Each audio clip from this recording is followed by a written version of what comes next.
नमस्कार विद्यार्थियों, मैं डॉक्टर मोनिका खेतरपाल आपको बीएससी पार्ट सेकेंड का थर्ड पेपर ऑप्टिक्स पढ़ा रही हूँ। अपने पेपर के अंदर अपन थर्ड यूनिट व्यतिकरण पढ़ रहे हैं। व्यतिकरण की घटना के अंदर अपन ने देखा था कि हमें ऐसे दो प्रकाश स्रोत चाहिए जिनको कि हम कला संबंध स्रोत कहते हैं।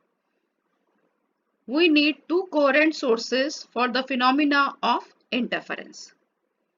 Coherent sources क्या है? ऐसे sources जिनसे जो प्रकाश निकल रहा है उनमें एक निश्चित कला अंतर या यूं कहें एक निश्चित पथांतर है. That means there must be a definite phase relation between the light emitted from these two sources. तो ऐसे सोर्स बनाने के लिए जो दो तरीके हैं, एक तो है तरंगाग के विभाजन से by division of wave front और दूसरा तरीका होता है आयाम के विभाजन से बाय डिवीजन ऑफ एम्पलीट्यूड।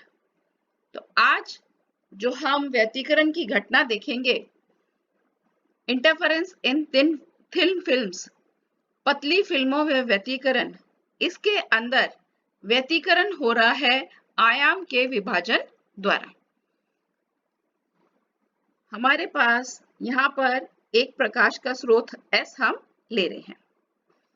ये वाली जो घटना है ये हम अपने आम जन जीवन के अंदर भी देखते हैं।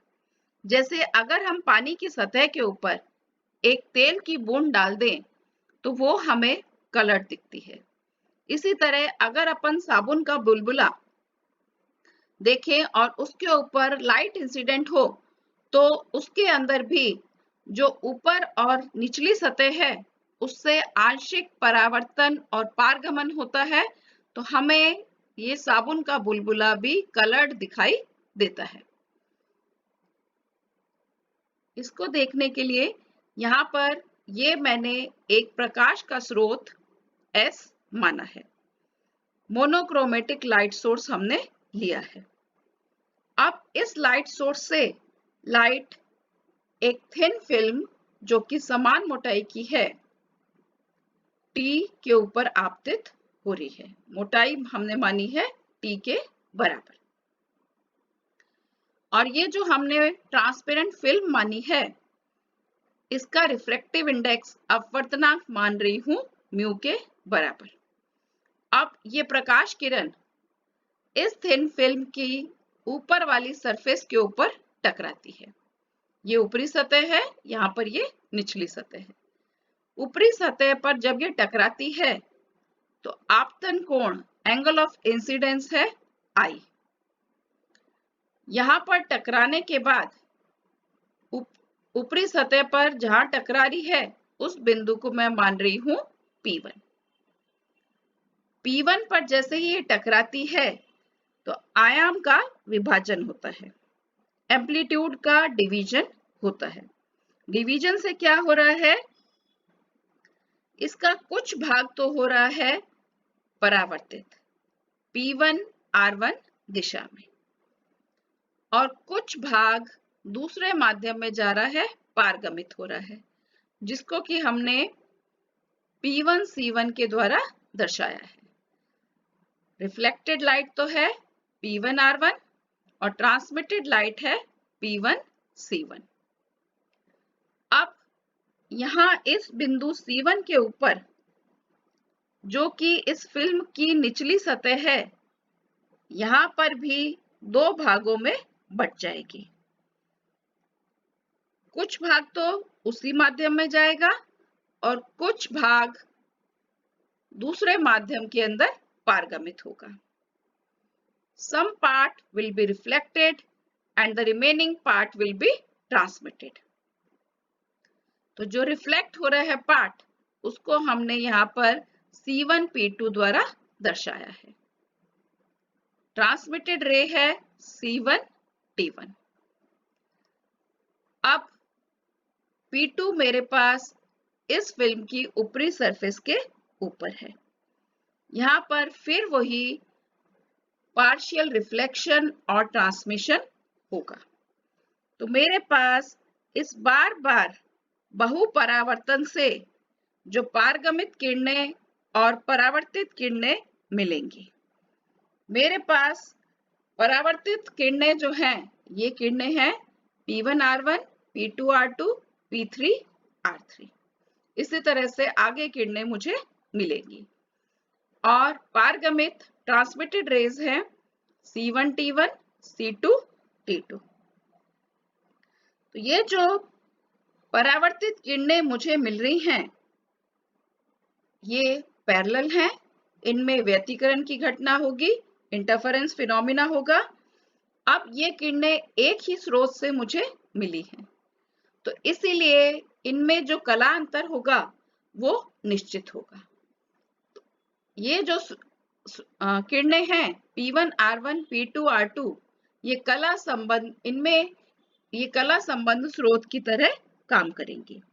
इनमें अध्यारोपण की घटना संभव है और हमें अब स्क्रीन के ऊपर फ्रिंजें प्राप्त होंगी। हम क्या कर रहे हैं, अब फ्रेनल का जो सूत्र है वो काम में लेंगे। माध्यम जो है फिल्म, इसका अपवर्तनांक मैंने माना है म्यू के बराबर। तो फ्रेनल का सूत्र है कि परावर्तित किरण का जो आयाम होता है उसका मान होता है μ-1/μ+1 के बराबर। अगर मैं मान लूं कि कांच की फिल्म ले रहे हैं तो कांच के लिए अपवर्तनांक रिफ्रैक्टिव इंडेक्स होता है 1.5। तो म्यू का मान 1.5 रख दूं, तो यहां से मुझे परावर्तित प्रकाश किरण का आयाम मिल जाएगा 0.2 के बराबर। तो अगर मुझे रिफ्लेक्टेड लाइट का एम्पलीट्यूड पता है तो मैं ट्रांसमिटेड लाइट का एम्पलीट्यूड निकाल सकती हूँ, क्योंकि हमें पता है कि ऊर्जा हमेशा संरक्षित रहती है। तो ऊर्जा के संरक्षण के नियम से R² + T² का मान होना चाहिए 1 के बराबर। यहाँ T मेरे पास पारगमित प्रकाश किरण का आयाम है। Here T is the amplitude of transmitted light wave. R का मान 0.2 है, तो यहाँ से T का मान हम सॉल्व करके निकाल ले तो कांच के लिए T का मान आता है 0.98 के बराबर। अब मुझे मेरी परावर्तित किरणों के लिए और पारगमित किरणों के लिए आयाम का मान निकालना है। आयाम का मान निकालने के लिए मैं मान रही हूं कि मेरी आपतित प्रकाश किरण का आयाम है A0, और जो पहली किरण थी जिसको कि हमने P1R1 से दिखाया है उसका आयाम मैंने माना है A1। इसी तरह आगे वाली किरणों के लिए आयाम है A3, A5। A1, A3, A5 क्यों माने हैं मैंने? ये किरणें तो मेरे पास है परावर्तित रिफ्लेक्टेड रेज। इसी तरह पारगमित किरणों के लिए भी लेना है, तो पारगमित किरणों का आयाम मैंने A2, A4, A6 से माना है। अब चूंकि आंशिक परावर्तन और पारगमन हो रहा है तो मैं इनके आयाम निकाल सकती हूँ। A1 का मान हम निकालने के लिए यह देख सकते हैं कि ये जो किरण है ये उसी माध्यम में आई है जिसमें आपतित किरण थी। तो ये मेरी परावर्तित किरण है और परावर्तन के लिए हमने R का मान कितना निकाला है 0.2। तो A0 का 0.2, A0 into 0.2 इसका आयाम होगा। A1 बराबर A0 into 0.2। अब A2 का मान निकालू।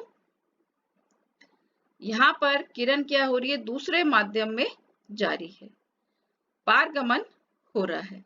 पारगमन के लिए भाग है 0.98। अब यहाँ पर फिर क्या हुआ, दूसरे माध्यम में पारगमन, तो 0.98 का स्क्वायर, और हम इसको किसके रेस्पेक्ट में मान रहे हैं, आपतित किरण के रेस्पेक्ट में हमने माना है। तो 0.98 स्क्वायर इंटू A0। अब आगे के मान भी मैं ऐसे ही निकाल सकती हूँ। A3 का मान निकालें। A3 मान निकालने के लिए हम देख सकते हैं आपतित किरण है, दूसरे माध्यम में गई, पारगमन हुआ एक बार, फिर उसी माध्यम में गई, तो मेरे पास यहाँ पर रिफ्लेक्शन हुआ एक बार ट्रांसमिशन, एक बार रिफ्लेक्शन और फिर दूसरे माध्यम में मतलब ट्रांसमिशन। तो 2 बार ट्रांसमिशन हो रहा है मतलब 0.98 का स्क्वायर और एक बार रिफ्लेक्शन के कारण 0.2। इसी तरह आगे के मान भी हम निकाल सकते हैं। तो अभी मैं केवल परावर्तित किरणों का आयाम देख रही हूं। तो परावर्तित किरणों का आयाम का हम अनुपात निकालें। आयामों को हमने माना है A1, A3, A5, आगे इस प्रकार उनका अनुपात ले लें, मान रख दूं। 0.2 कैंसिल हो रहा है पूरे में से, ये मान कितना आ गया? यहां हम देख सकते हैं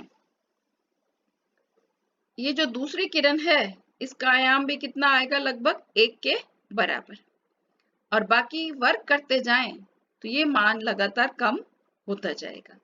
तो हमारे पास सिर्फ पहली जो 2 किरणें हैं उनका आयाम लगभग बराबर है और बाकी किरणों का आयाम आगे जाते हैं तो वो लगभग कम, नगण्य के बराबर हम मान सकते हैं।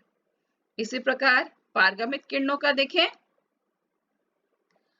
मान रख दें A2, A4, A6 का, तो ये मान अपन देख सकते हैं कि आयाम की तीव्रता जो है वो लगातार घट रही है। तो हमने हमारे व्यतिकरण के घटना के अंदर पारगमित और परावर्तित किरणों में देख रहे हैं कि आयाम का मान किरणों की संख्या बढ़ने के कारण लगातार घट रहा है। परावर्तन में पहली 2 किरणें जो हमें मिल रही हैं वो इफेक्टिव है, तो उनसे सिर्फ हमें व्यतिकरण प्रारूप प्राप्त हो सकता है, परंतु पारगमित जो किरणें हैं उनसे व्यतिकरण की घटना अगर अपन देखें तो वो अस्पष्ट हमें मिलेगा। तो अपने अगले व्याख्यान के अंदर अपन पथांतर का मान ज्ञात करेंगे। Thank you students for watching.